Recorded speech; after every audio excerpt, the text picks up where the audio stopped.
After 7 months on the job, Steve Bannon is out as White House chief strategist. He had been criticized for months for his associations with white nationalism, and the president always defended him. But recently, Bannon gave a series of interviews in which he contradicted the president, and now he is gone. Earlier, I spoke to Margaret Brennan, Chip Reid, and CBS News political contributor Ed O'Keefe at the Washington Post about the latest shakeup.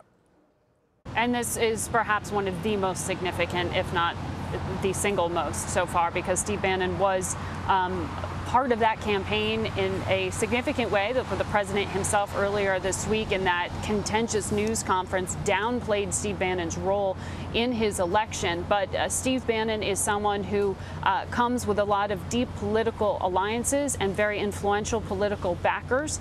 The Mercer family, very financially supportive of the president and politically so, came with him in many ways, and Kellyanne Conway, another close ally there to the president during what turned around his campaign in those last few months. And so Steve Bannon was really part of that, part of a winning campaign. He came in as one of the political strategists, most influential ones in the White House. And so to have this exit is significant. Of course, Steve Bannon himself said he didn't expect to last long in the administration. He wanted to be a disruptor. And he certainly was that, and he has been that. And that has actually created internal divisions and infighting within the administration. And what is significant here as well, I would point out, is the recent entrance of Chief of Staff John Kelly 3 weeks ago into this job. And he has said he wants to really establish some order, command and control. And Steve Bannon, as a disruptor, has been accused publicly of being behind some damaging leaks when it comes to infighting within the administration. He has also long been at odds with the National Security Advisor, H.R. McMaster. He has been a disruptor for a long period, well before this recent tragedy in Charlottesville and the president's fiery response and anger at the criticism he received for not quickly disavowing some of the hate groups who are aligned with the alt-right. Of course, Breitbart News, which Bannon once ran, has been a platform for the alt-right, according to his description, though he has also dismissed those individuals within those hate groups as fringe elements and clowns. Margaret, let me ask you this. So General John Kelly, clearly we're starting to see the effects of what he had intended to do, which is to streamline the operations in the White House and to limit the interactions, the number of interactions the president has with these rival factions. The question I guess I have is twofold. One, how will we see the White House? What will the White House look like in the days and weeks ahead? And how much more delicate will it be for General Kelly? Because you still have the Ivanka Jared sort of faction, if you will, if you want to call it that, although they're family, but that is still a concern for General Kelly because they also had, up until his arrival, an open door policy with the president. Right. Well, this is, from what we know through our own reporting, a real effort to streamline information flow, to really serve in many ways as the advisors and as the assistants and aides to the president are supposed to do, serve the president to make his job easier, to make it clearer, to make these decisions of war and peace, of significant impact to the rest of the world in a way that will help him see clearly and base it all on fact, not speculation. Not information through friends, not the kind of sort of chaotic process that has characterized the past few months. That is what the chief of staff is trying to do, and by the removal of someone who is viewed as disruptive, who would characterize himself as disruptive, Steve Bannon, it may aid that process. But of course, this all comes down to the man himself, Donald Trump, as president, whether he seeks to rely and trust John Kelly's guidance there. But what I would say is it's interesting this announcement also happens at a time when the president is hunkered down at Camp David with the so-called adults in the room, the national security team who comes in not as disruptors, but as very much established, experienced individuals who are trying to advise on national security and force him to focus in on some really significant decisions, specifically the war in Afghanistan. So the president is locked into meetings where, not to be cute, but he doesn't have his phone with him right now. He's actually focused in on some very significant matters of national security. I don't suspect we'll see tweets for a bit of time. I'd also point out Hope Hicks, who was elevated in her role as really chief communications advisor and in many ways a sounding board for the president, again, buried this on a summer Friday, and she did it at a time when the president was locked in issues of substance, not engaging in the political back and forth that will inevitably happen over the next few hours, Vlad, because this departure will either help the president put to rest some of the recent controversy, or it will again raise more questions about instability within his administration. Margaret Brennan reporting from Bridgewater, New Jersey. Margaret, as always, we appreciate your report. Thank you. All right, let's bring back, we've got Ed O'Keefe. He is a Washington Post correspondent, CBS News contributor. He is joining us in Washington, D.C. We also have our White House correspondent, Chip Reid, who's standing by, as well as Leslie Sanchez. Let me go first to you, Chip, because I know you have to run. So Chip, this news out of the White House, you said something interesting to Anthony Mason earlier. Given the terseness of the statement from the White House, what can we expect? And you just heard Margaret. What can we expect in the hours ahead? Well, I think the people here in the White House are hoping that what we're going to see is a disciplined White House, a disciplined staff. You know, James Baker, who is widely believed to be the, or at least one of the best chiefs of staff in modern history, said that in the chief of staff position, don't focus on the chief, focus on the of staff part of that title. Meaning you're not going to organize the president, you're not going to change him. Focus on organizing the staff, and that's what he's working on. But you can have the most organized staff in the world, and as the president proved this week with his comments about Charlottesville after the day before, he had given a very disciplined speech about Charlottesville. Then the next day went on this wild verbal ride that so riled Republicans and everybody else.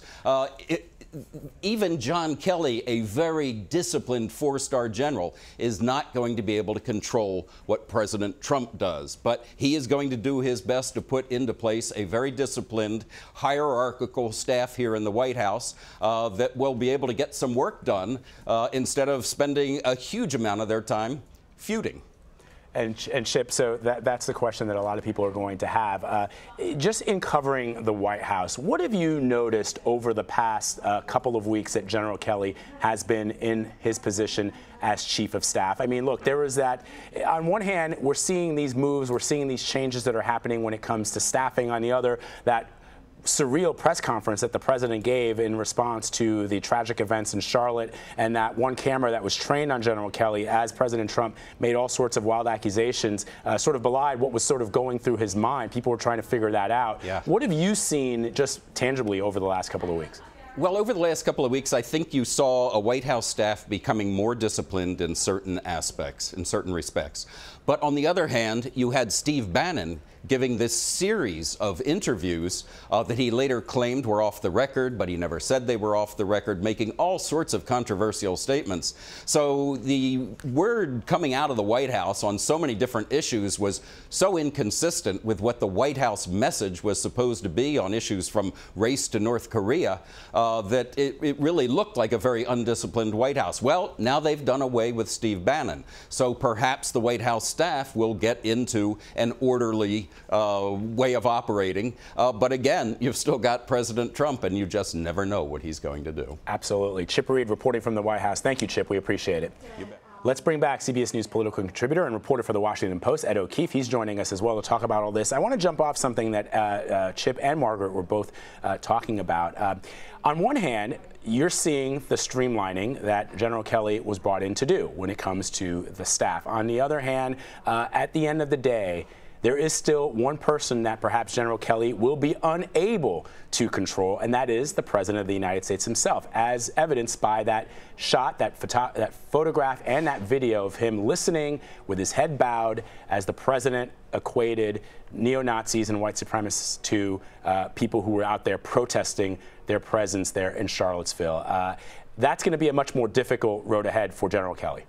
Yeah, and you know, there's already on Twitter, I noticed a photo from the Oval Office circulating that I believe was taken in late January or February of this year that has 6 people in it. The President, the Vice President, Steve Bannon, Reince Priebus, Sean Spicer, and Michael Flynn. 2 of those 6 remain, the President and the Vice President. And you're right, ultimately those 2 are probably going to be there the longest and are going to be the most influential characters in all of this. I can tell you in the short term, I'm already seeing some Democratic reaction to this that says, great to see that Bannon's gone. We've been pushing for this. But there are two other people inside the White House that John Kelly needs to remove as well.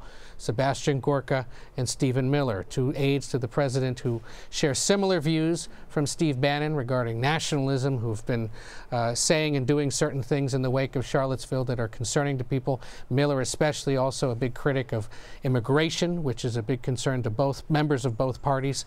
Already, again, renewed calls for Kelly to remove them as well. But both have frankly taken lower profiles than Bannon and have not gone as far as Bannon and Anthony Scaramucci before him to sort of draw attention to themselves and try to take credit for the president's rise and his success. One other thing to point out, Bannon's not the only one who quit today or who's on his way out. There was another aide in the West Wing that was closely associated with the former Chief of Staff, Reince Priebus, who's leaving as head of public liaison, the Office of Public Liaison, which is one of the outward-facing offices that deals with state, local governments and other entities. And then a largely ceremonial group of people, the President's Commission on Arts and the Humanities, a bunch of actors, Broadway directors, entertainment executives who are holdovers from the Obama administration, cited his response to Charlottesville today as a reason to resign en masse, leaving yet another presidential commission disbanded this week, in addition to the two business panels that were disbanded by the president on Wednesday. So all sorts of signals that there are people who are either upset by this or are being forced out because of the ongoing changes that the Chief of Staff is making. And there are calls, for example, for the Treasury Secretary, Steve Mnuchin, to quit. A bunch of his former classmates at Yale University signing a letter to him saying, you should go and should not be a part of this. Of course, the White House yesterday had to go so far as to say that the economic advisor, Gary Cohn, would be staying. That was done in part to stabilize the markets, which were seen to be a little shaky in response to reports that Cohn was considering a departure. So a lot of things here in play. Just shows you how perilous really the situation is in the West Wing, and the political fallout and the effects of it all are really going to have to be measured now over the course of the next few days and weeks, especially as we get a sense of what exactly Bannon may end up doing now during his post-White House run. Ed, before I let you go, one quick question. Sure. This news, I first saw it on Matt Drudge's Twitter feed, and he tweeted something like Bannon had a nice run, and then I saw it very quickly soon after that from Maggie Haberman in the New York Times. Was this a leak, or because now we've got the statement from the White House? Because the original report was, at least from the New York Times, was that the president is just deciding when and how to do it. Drudge's tweet was that it's been done. Now we've got this statement. We know that Matt Drudge and Steve Bannon, they sort of run in the same circles. Just give me a sense of what you think, how this news broke. I concur with what Margaret said earlier, which was that this wasn't pretty. And I don't think it's going to be pretty here, again, in the next few hours and days as we learn about whose decision this was, when exactly the conversation started, and what exactly Bannon knew when. There's a report that was cited earlier that suggests that Bannon is telling people he had resigned essentially 2 weeks ago, and that today was just the last day and we're just getting around to announcing it. Well, if that's the case, why didn't we hear about it sooner? Why was he still taking interviews while a White House official, a taxpayer-funded White House official, why was he sticking around? So again, we're going to hear all sorts of versions of this, I think, in the next few hours. This one, more than most of the departures, I think is going to be a little messier and nastier because Bannon comes with such a constituency behind him, primarily through the Breitbart world. And so it'll be very interesting to see how the Kelly-led White House team now sort of explains this and moves beyond it, and what Bannon or his allies may do here in the coming hours to explain or defend their friend and help explain why it is he's leaving. It's going to get messy. All right, Ed O'Keefe, Washington Post reporter, CBS News contributor, we thank you as always for your reporting. Thanks, Ed. Take care, Vlad.